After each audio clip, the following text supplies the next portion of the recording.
2 दिवसाच्या नांदेड दौऱ्यावर आलेले मनसे अध्यक्ष राज ठाकरे यांनी पक्षातील पदाधिकाऱ्यांची बैठक घेतली। शहरातील सिटी प्राइड हॉटेल येथे ही बैठक पार पडली। 9 विधानसभा मतदारसंघातील पदाधिकाऱ्यांची बैठक घेऊन राज ठाकरे यांनी त्यांना मार्गदर्शन केले। यावेळी अनेकांनी ठाकरे यांच्याकडे उमेदवारीची मागणी केली।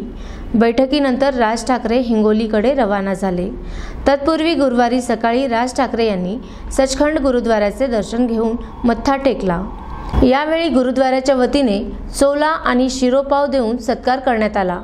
आगामी विधानसभा निवडणुकीच्या अनुषंगाने राज ठाकरे राज्यभर दौरा करत आहेत। लवकरच नांदेडमधूनही पक्षाचे उमेदवार जाहीर करण्यात येणार असल्याची माहिती आहे।